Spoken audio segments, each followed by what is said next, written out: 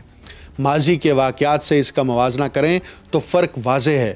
معمر قذافی کو لیبیا کے اندرونی انتشار کے دوران مقامی لوگوں نے قتل کیا تھا۔ صدام حسین کو ایک عراقی عدالت کے فیصلے کے بعد پھانسی دی گئی۔ چاہے اس مقدمے کی شفافیت پر سوالات ہی کیوں نہ ہوں، لیکن ایران کا معاملہ مختلف ہے۔ یہ وہی طریقہ ہے جو اسرائیل نے حزب اللہ اور حماس کے رہنماؤں کے خلاف اختیار کیا تھا اور جس کی واشنگٹن نے مکمل حمایت کی۔ اب دراصل وہ آخری پابندیاں بھی ختم کی جا رہی ہیں جو پچھلے ادوار سے چلی آ رہی تھی۔ ریاست کی قانونی حیثیت اب رسمی تسلیم کیے جانے یا قانونی درجہ رکھنے پر نہیں، بلکہ حالات اور طاقتور ممالک کی مرضی پر منحصر ہوتی جا رہی ہے۔ ماضی میں بھی اصولوں کی خلاف ورزی ہوتی رہی اور اخلاقیات کو مختلف تہذیبوں میں مختلف انداز سے دیکھا جاتا تھا، مگر کچھ ضابطے اور ڈھانچے موجود تھے۔ اب وہ ڈھانچے بھی توڑے جا رہے ہیں۔ ایسے حالات میں لوگ عموماً جنگ کی شدت کو اس بات سے ناپتے ہیں کہ کس کے پاس کتنے طاقتور میزائل ہیں، فوج کہاں تک پہنچ گئی ہے، یا کیا لبنان میں نیا محاذ کھلے گا یا نہیں۔ لیکن اس بحران کا اصل خطرہ شاید نقشے پر جنگ کے پھیلنے میں نہیں، بلکہ پورے نظام کے ہل جانے میں ہے۔ اکثر لوگ اس معاملے کو اسرائیل، امریکہ اور ایران کے درمیان سیدھی سادی فوجی لڑائی سمجھ رہے ہیں، مگر حقیقت اس سے زیادہ پیچیدہ ہے۔ پہلی بات یہ ہے کہ ایران کبھی بھی کسی بڑی طاقت سے روایتی جنگ جیتنے کے لیے تیار نہیں تھا۔ اس کی حکمت عملی مختلف ہے۔ وہ براہ راست بڑی جنگ کے بجائے دباؤ ڈالنے کے مختلف طریقے استعمال کرتا ہے، جیسے سائبر حملے، خلیج میں جہاز رانی کو غیر محفوظ بنانا، اپنے اتحادی گروپس کے ذریعے سے پیغام دینا، یا تیل کی منڈی میں ہلچل پیدا کرنا۔ یعنی اگر حالات بگڑتے ہیں تو ضروری نہیں کہ کوئی سیدھا بڑا حملہ ہو، بلکہ معاملات اور طریقے سے پیچیدہ کیے جا سکتے ہیں، خراب کیے جا سکتے ہیں۔ دوسری بات یہ ہے کہ خطرہ صرف 3 ملکوں تک محدود نہیں، خطے کے دوسرے ممالک بھی اس کشیدگی کی زد میں آ سکتے ہیں، چاہے وہ جنگ نہ بھی چاہتے ہوں۔ خلیجی ریاستیں پہلے ہی پریشان ہیں۔ یورپی ممالک اگر دفاعی مدد دیتے ہیں تو انہیں بھی فریق سمجھا جا سکتا ہے۔ جب زیادہ ملک شامل ہوتے ہیں تو معاملہ اور الجھ جاتا ہے اور سب کے لیے خطرہ بڑھ جاتا ہے۔ سب سے بڑا خدشہ یہ نہیں کہ فوراً کوئی حکومت گر جائے گی یا کل ہی بڑی جنگ شروع ہو جائے گی۔ اصل خطرہ آہستہ آہستہ پھیلنے والی بے یقینی ہے۔ تیل کی قیمتوں میں تیزی سے اتار چڑھاؤ، سائبر سسٹم کا متاثر ہونا، فوجوں کی غلط فہمیاں اور عوام کا صرف دھماکوں اور خبروں پر توجہ دینا، جبکہ اصل مسئلہ پس منظر میں رہ جائے۔ اصل سوال یہ نہیں کہ میزائل کتنی دور تک جا سکتے ہیں، بلکہ یہ ہے کہ بد امنی کتنی دور تک پھیل سکتی ہے اور کتنی تیزی سے پھیل سکتی ہے۔ نیٹو کے سابق سیکرٹری نے تو ابھی بیان جاری کیا ہے کہ تیسری عالمی جنگ شروع ہو چکی ہے، اور یہ جنگ امریکہ نے چھیڑی ہے اسرائیل کو خوش کرنے کے لیے۔ اور اگر اس کا دائرہ پھیلتا ہے، خلیجی ممالک اس میں شامل ہوتے ہیں، تو یقیناً پھر روس اور چین بھی اس جنگ کے اندر شمولیت اختیار کر سکتا ہے۔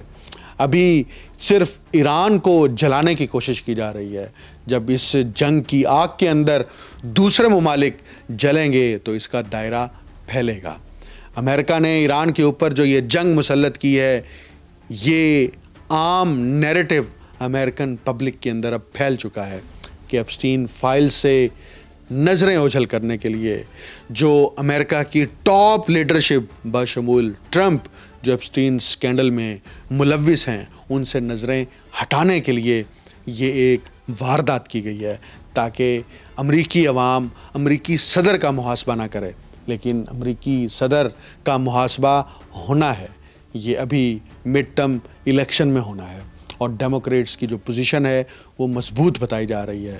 اور اگر کانگریس میں ڈیموکریٹس کو ایک بڑی کامیابی ملتی ہے تو ٹرمپ کے اوپر ایک تلوار لٹک رہی ہے، اور وہ تلوار امپیچمنٹ کی ہے۔